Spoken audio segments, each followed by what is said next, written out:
দর্শক আপনাদের সবাইকে স্বাগত অর্থসংলাপে। আপনাদের প্রিয় অনুষ্ঠান অর্থসংলাপ বাংলাদেশের এগিয়ে যাওয়া, বাংলাদেশের অর্থনীতির সংকট সম্ভাবনা এবং বাংলাদেশের বাংলাদেশের সম্ভাবনা, আন্তর্জাতিক কমিউনিটি, আন্তর্জাতিক সংস্থাগুলোর সাথে আমাদের যে অর্থনীতির যোগাযোগ, অর্থনীতির যে কার্যক্রম, সব কিছুই আমরা এই অনুষ্ঠানে নিয়ে আসি। আপনারা নিশ্চয়ই খেয়াল করেছেন যে আমরা কোনো বিষয়ের গভীরে যাওয়ার চেষ্টা করি প্রতিদিনই, বিশেষ করে প্রতিদিন যেদিন থাকে অর্থ সংলাপ, বিষয়টাকে জানানো এবং ওই সেক্টরে একজন সংশ্লিষ্ট জন আমাদের সাথে থাকেন, বিশিষ্ট জন।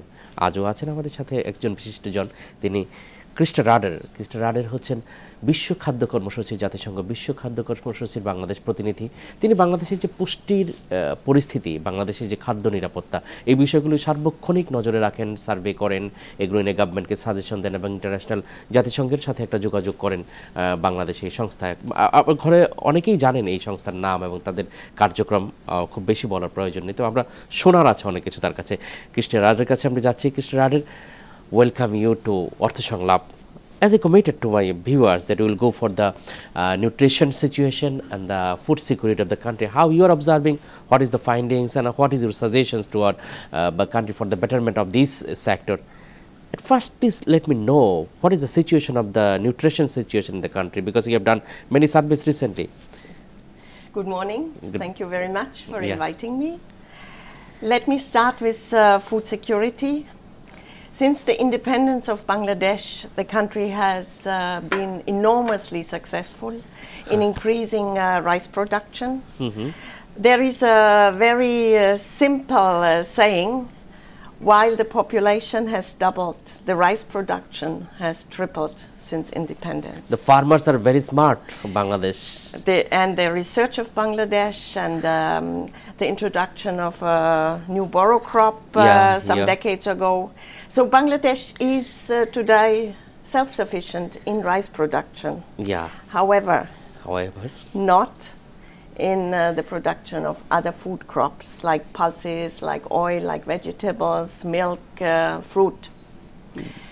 This is by itself not dramatic because the country can import. However, not everyone in the country has the means to access these higher value foods. Still we have. And this is very much linked to people's income. We still have 50 million people in this country living in poverty. That's a very big number. Yes. And it is linked to their knowledge about good food intake. There's a high preference in this country for eating a lot of rice and eating less of other not that expensive food commodities like vegetables. How you have observation, you have made many maps of the nutrition. Do you think that this is habitual, that taking more rice, or that they have lack of capacity to buy other cereals, other balanced nutrition? It is both. Both. It is both. But let us look now at the nutrition situation of the country. Please. Nutrition is measured internationally by the percentage of children below 5 years that are too small for their age. This is called stunted. And in Bangladesh, we have 4 out of 10 children below 5 who are stunted. This is quite a high number. Quite high number, However, compared with other countries in the region that share the same issues, you are doing better. India has still 48%, Pakistan 45%. So Bangladesh, in the latest national statistics, 41%. There are also indications that it has gone we're better in terms down. of the regional comparison, but in the global comparison and the standard is we are below. Yes, and the whole of South Asia is low, and sub-Saharan Africa. How has this developed over the years? In the 1980s, we had more than 70% of the children in Bangladesh being stunted. In fact, Bangladeshis believe that they are just smaller than other people. That is not true. Every child in this world up to the age of 5 has the same growth potential. So we can all over the world, all over the world, if the race or the ethnicity has small adults or very tall adults, up to 5 years of age, all children in the world should grow the same if they are properly fed and properly taken care of. So we have had tremendous success, and Bangladesh is internationally a success case. We have reduced from the 1980s to now from more than 70% stunted children to now 41%. So this is a success, but the 41% are still 6 million children below the age of 5 that cannot live up to their full physical and also mental potential. This implies productivity losses for the next generation. The future is in the cloudy. Yeah, well, it is linked to nutrition, and the estimation is that the country at this point loses about $1 billion in productivity due to the nutrition challenge. $1 billion productivity is lost per year. Per Yes. year. It's a very big number. It's a big number. So this really is a call for investing in nutrition. Yeah. Investing at all fronts. Bangladesh has the means to do so. Bangladesh has proven that in other areas like family planning, like mass immunization, that when there is a joint commitment, there is action and there is success. So I'm very hopeful that also the issue of child undernutrition can be tackled. Do you find the government and the other stakeholders' activities and the efforts are enough to do that? Because all the governments in the past several decades are saying we are sincere about the nutrition development. We are working with the global organizations to develop our nutrition organization. But where they are facing problems, why they are not? They have not been able for the total success. Why? Because nutrition is a multi-sectoral challenge, as the causes are multi-sectoral. The causes are not only linked to health issues, are not only linked to food issues, the causes are linked to socio-cultural issues. It goes as far as very early marriage here in Bangladesh and early childbearing. So what is needed is a multi-sectoral early marriage is a major concern of the undernutrition of the children. Yes, it is. Why? It comes from the mother or the because if families. Adolescent girls get married very early, their own body is not fully developed. Their own body. And if their own body competes with the child in their womb, their own body the growth of their own body dominates. And there's a high likelihood of low birth weight children, which is again a cause for very early child undernutrition. I'd like to explain how these days the research community and in general the international community sees the challenge of nutrition. It starts with conception.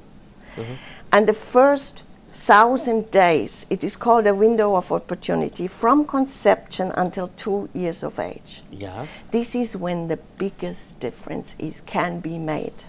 So if a mother is well nourished while she's pregnant, if the mother is an adult, she will give the child all what the child needs in the womb. If she takes care in antenatal care, if she takes part, and then feeds this is fundamental, feeds the child properly. What the problem is the underaged marriages in this region is a several hundred years problem. I think we have been carry on, unfortunately. Have you seen any development over the past decades in underage marriage? Yes, How? definitely. What is the behavior and character? I do not know the percentage years ago, but it has definitely significantly improved, especially the very, very early marriages. What helped to purchase make this change? Education? Definitely education for the children. Children stay in school. Everybody is in primary school now. Still, secondary school is a challenge. Girls drop out because the books they are get not books only. It is nutrition. Yes, but they also should learn about nutrition at school. So books are not only books. It's also the future of the country. Future of the country. So it is fundamental that we protect these first 1,000 days, ensure that the mother is adult, is well nourished when pregnant. Then when the child is born, within 1 hour of birth, breastfeeding is initiated. That is not the case in this country. Very often the first milk, I think you call it gawa, dud, is thrown away. There's different names in different regions. Yes, is thrown away, and this milk is the most valuable in terms of helping for immunity, helping the newborn child get resistance. So often that is still thrown away. Early breastfeeding is not initiated within 1 hour of birth. Very often children are given honey, sugar water. That is all not good. Only mother's milk should be given. And that should be the case for the first 6 months. Christa Rader, how you feel that you did your PhD in Bangladesh in the subject rural economy? How you see Bangladesh nutrition and other economic environment at that time in 1986 and now, if you compare? At that time, I did not look much into the nutritional status, but as I mentioned, people believe that they are simply smaller than we are, that their children are simply smaller here in Bangladesh. And at that time, there was a lot of economic stress. Now the situation has generally improved, poverty has reduced, the country has learned how to adapt to natural disasters. So overall, there is tremendous progress in this country. Education. At that time in the village I stayed, very few children went to school. Now schools are full. But another thing I want to know from you, because our government and our politicians are targeted to make the country for the middle income country, you know, they talk with you and other organizations. How you feel if we want to be a middle income country, the status news station status is enough to be the middle income country? Where should it go to achieve that? Maybe on average the middle income country status can be achieved without addressing nutrition. However, in the long term, the economic progress and the competitiveness of the Bangladeshi labor force will only be there if nutrition will be addressed. And this addressing nutrition will lead to a further acceleration of the progress of Bangladesh. Nutrition is interesting. We need to look at it from two angles. Simple income increase does not lead to improvements in nutrition because the knowledge needs to be there, especially the knowledge on how a pregnant woman should eat and how she should then feed her newborn child. That knowledge needs to be there. But if we look at the other way around, improved nutrition will lead to higher incomes and higher This growth. doesn't matter how I can feed my wife and children by this money. This is matter. It is money and knowledge. Money and knowledge. Yes. Definitely. It's the knowledge and the money that is then translated into better practices. And it is in the practices of maternal food intake and infant and young child feeding that the problem still lies. As I had started explaining, it's giving the first milk, initiating breastfeeding in the first hour of birth, then 6 months, nothing but the mother's milk, not a drop of water, not a drop of honey, nothing but the mother's milk. And after 6 months, good additional food in addition to the milk. The milk gives the human protein, and then we give additional food. A diversified diet, not just rice, vegetables, fruit, chicken, eggs. Some nutrition activists and some of the social development activists say there is a new problem in our country. The people, especially the young women and the mothers, are coming to work in the factories in the urban areas. They don't have maternity leave or the paid maternity leave as they can feed their children breastfeeding. This is a problem. If they wish, even if they want, they can do that. Do you think this is a problem? I believe this is a big problem. And it may also be one of the causes why in urban slum areas we have very high child undernutrition rates. The mothers do not have a 6 month period where they can do the exclusive breastfeeding. They may have a much shorter period. There can be provisions, for example, in the garments. Maybe some of the garments factories have started the provision that the child be brought to the mother so that she can do breastfeeding while at work. But it is a general challenge, and the Bangladesh government needs to be commended that it has introduced a half-year maternity leave for all its civil servants, female civil servants, so they can stay with their child for half a year. Most of the women, huge number of women, then the government servants are doing work in the private factories. Yes. They are not implemented. No. How can we do? The garment factories and the other factories need to be sensitized on how to facilitate this. Can we seek help from the World Food Program like organizations to implement there? Not necessarily from the World Food Program. It can be from the government, from the Ministry of Health. They know this very well and can give appropriate messages. Yeah. We'll get to it later, but we also need to use all media to make everybody aware. It is not necessarily bad will, it is lack of knowledge. Here I should ask another question how media and other stakeholders can effectively participate in this effort, in this mission of development of nutrition? What should be the role? What is fundamental is to get the right messages, that the media educates itself in the first instance on nutrition. The UN agencies in Bangladesh, and this is UNICEF, WHO, FAO and WFP together, would be most pleased to give the knowledge to the media. And in fact, we have already started with some journalists. Once the clear messages are there, the media and all kinds of media can get it out to the people. And once we have the knowledge, we have a much higher chance. Christa, Rader, what you are observing, what are your suggestions to the government and the other stakeholders to implement the real and the ideal nutrition situation? Thank you. We suggest a multi-sectoral commitment to nutrition and a multi-stakeholder commitment to nutrition, with the lead at the highest level of the government. We suggest an intersectoral body which exists already. It needs to be revived again. It's the National Nutrition Council, which is chaired by the Honorable Prime Minister.